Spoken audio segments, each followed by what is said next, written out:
तो आप सभी का स्वागत है आपके अपने YouTube channel JP math and science classes में।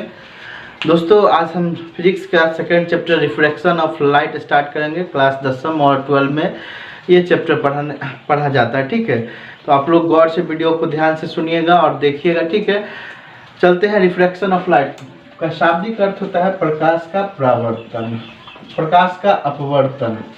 रिफ्रैक्शन का अर्थ होता है अपवर्तन। अपवर्तन का शाब्दिक अर्थ होता है रास्ता से विचलित हो जाना, रास्ता से भटक जाना। मतलब अगर क्वेश्चन आए कि प्रकाश का अपवर्तन से आप क्या समझते हैं, तो कहिएगा जब प्रकाश की किरण एक माध्यम से दूसरे माध्यम में जाती है। ठीक है, एक माध्यम से दूसरे माध्यम में जाती है तो वो अपने मूल पथ से विचलित हो जाती है। इस घटना को प्रकाश का अपवर्तन कहते हैं। यहाँ फिगर में देखेंगे प्रकाश की किरण जो है, ध्यान से देखिएगा, प्रकाश की किरण एक माध्यम से दूसरे माध्यम में जाती है तो वो अपने मूल पथ से विचलित हो रही है। ठीक है, ध्यान दीजिएगा। ये मान लीजिए कि सूर्य और इससे निकला हुआ प्रकाश का किरण, प्रकाश स्रोत जो है हवा से पानी में, मतलब हवा कौन सा माध्यम है? विरल माध्यम। हवा कौन सा माध्यम? विरल माध्यम है। और पानी है सघन माध्यम। पानी है सघन माध्यम। मतलब क्या है कि जब प्रकाश की किरण एक माध्यम से दूसरे माध्यम में जाती है तो वह अपने मूल पथ से विचलित हो जाती है। इस घटना को प्रकाश का अपवर्तन कहते हैं। का अपवर्तन, ध्यान से सुनिएगा, जब प्रकाश की किरण एक माध्यम से दूसरे माध्यम में जाती है तो यह अपने मूल पथ से विचलित हो जाती है। देखिएगा यहाँ पे फिगर में, ठीक है, कि प्रकाश की किरण जब तक हवा में है और जब पानी में आ रहा है, ठीक है, तो यह अविलंब की ओर मुड़ जा रहा है। सबसे पहले किसी प्रकाश स्रोत से निर्गत किरण को, तो किसी प्रकाश स्रोत से निर्गत किरण को आपतित किरण कहते हैं। ठीक है, ये देखिएगा, ये सूर्य एक प्रकाश स्रोत है, ये आपतित किरण हो गया। और रास्ता भटकने वाली किरण को अपवर्तित किरण कहेंगे। क्या कहेंगे? अपवर्तित किरण। अपवर्तित किरण कहते हैं इसको। और ध्यान दीजिएगा, और ये अभिलंब हो गया। तो क्या है, जब प्रकाश की किरण एक माध्यम से दूसरे माध्यम में, अर्थात हवा से पानी में या पानी से हवा में जाती है तो वो अपने रास्ते से विचलित हो जाती है। इस घटना को प्रकाश का अपवर्तन कहते हैं। ध्यान देना है। तो ये अविलंब है। परावर्तन की तरह अपवर्तन के भी दो नियम होते हैं। क्या है नियम अपवर्तन का? ध्यान दीजिएगा कि आपतित किरण, अपवर्तित किरण तथा आपतन बिंदु पर डाला गया अविलंब तीनों एक ही समतल में होता है। मतलब देखिए, आपतित किरण है, उसके बाद ये अपवर्तित किरण है और ये अविलंब, तीनों एक ही बिंदु अर्थात आपतन बिंदु पे आके मिलता है, एक ही तल में मिलता है।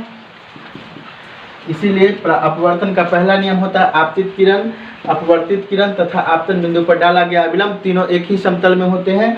और दूसरा नियम है आपतन कोण की ज्या तथा अपवर्तन कोण की ज्या एक नियतांक होता है जिसे स्नेल का नियम कहते हैं। स्नेल का नियम कहते हैं। पूछेगा क्वेश्चन में स्नेल का नियम क्या है, तो कहिएगा आपतन कोण की ज्या मतलब साइन आई तथा अपवर्तन कोण की ज्या एक नियतांक होता है जिसे स्नेल का नियम कहते हैं। ठीक है, अर्थात म्यू बराबर साइन आई बटे साइन आर। ठीक है, यह एक नियतांक है।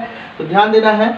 सबसे पहले विरल माध्यम को एक बार फिर से बता दें, जिस माध्यम में प्रकाश की चाल 3 लाख किलोमीटर पर सेकेंड के बराबर हो या लगभग उसके बराबर हो। ध्यान दीजिएगा। और जिस माध्यम में प्रकाश की चाल 2 लाख किलोमीटर पर सेकेंड के बराबर हो उसको क्या कहते हैं? सघन माध्यम कहते हैं। जिस माध्यम में प्रकाश की चाल 2 लाख किलोमीटर पर सेकेंड के बराबर होगा उसे सघन माध्यम। सघन माध्यम का उदाहरण कांच या पानी, कांच या पानी होता है।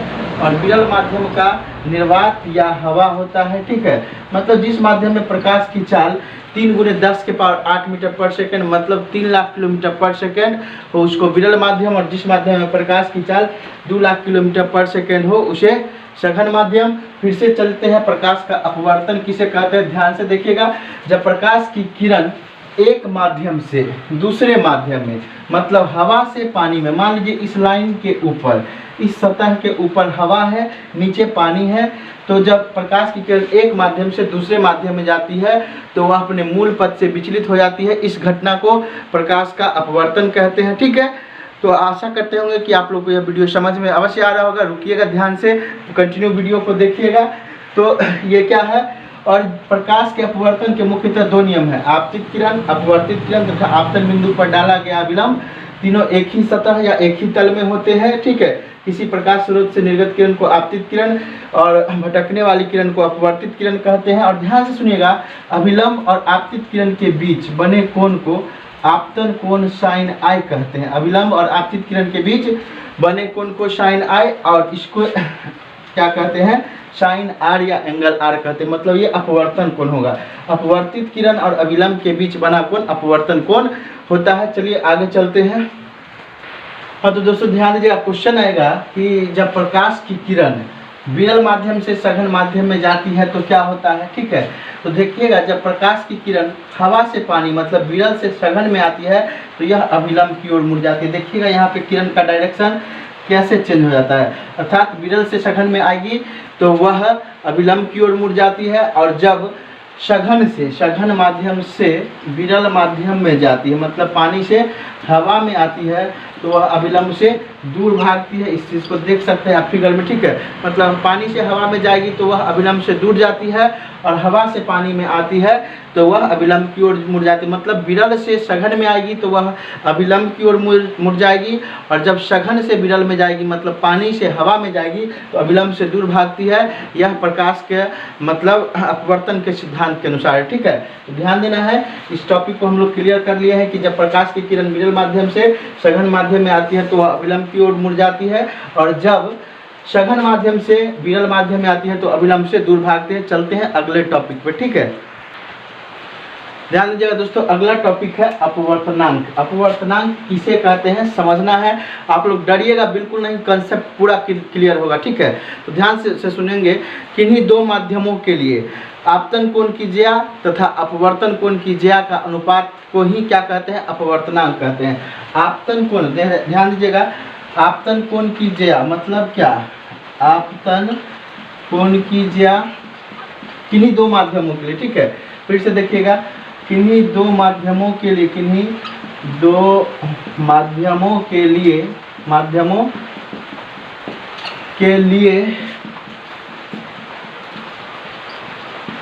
आपतन कोण की ज्या, आपतन कोण की ज्या तथा अपवर्तन कोण की ज्या तथा अपवर्तन कोण की ज्या के अनुपात को अपवर्तनांक कहते हैं। ठीक है, ध्यान देना है। मतलब किसी दो माध्यमों में आपतन कोण की ज्या तथा अपवर्तन कोण की ज्या के अनुपात को क्या कहते हैं, अपवर्तनांक कहते हैं। अगला टॉपिक आता है निरपेक्ष अपवर्तनांक किसे कहते हैं। निरपेक्ष अपवर्तनांक किसे कहते हैं, तो ध्यान, निरपेक्ष अपवर्तनांक किसे कहते हैं, तो ध्यान देना है। किसी माध्यम में हवा में प्रकाश की चाल तथा किसी माध्यम में प्रकाश की चाल के अनुपात को, हवा में प्रकाश की चाल तथा किसी माध्यम में प्रकाश की चाल के अनुपात को निरपेक्ष या सापेक्ष अपवर्तनांक कहते हैं। ठीक है, तो लिख सकते हैं, हवा में प्रकाश की चाल, हवा में या निर्वात में, हवा में या निर्वात में, हवा में प्रकाश की चाल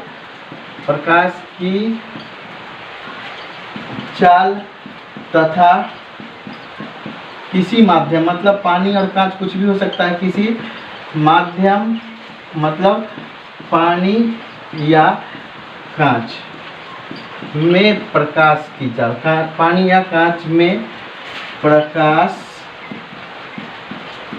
की चाल को, प्रकाश की चाल के अनुपात को निरपेक्ष अपवर्तनांक कहते हैं। क्या कहेंगे, निरपेक्ष अपवर्तनांक कहते हैं। ध्यान से फिर से देखिएगा, हवा में प्रकाश की चाल तथा किसी माध्यम मतलब पानी या कांच में प्रकाश की चाल के अनुपात को निरपेक्ष अपवर्तनांक कहते हैं। ठीक है, अर्थात ध्यान दीजिएगा, हवा में प्रकाश की चाल मतलब क्या हो जाएगा, साइन आई। किसी माध्यम में, ध्यान देना है, इसको आप स्नेल के नियम से भी सूचित करते हैं, निरपेक्ष अपवर्तनांक को। ध्यान, इसी को स्नेल का भी नियम कहते हैं। किसी माध्यम में प्रकाश की चाल तथा हवा में प्रकाश की चाल तथा किसी माध्यम में प्रकाश की चाल के अनुपात को क्या कहेंगे, निरपेक्ष अपवर्तनांक या सापेक्ष अपवर्तनांक कहते हैं। इसे म्यू से सूचित किया जाता है। ठीक है, अगले टॉपिक पे चलते हैं, ध्यान दीजिएगा।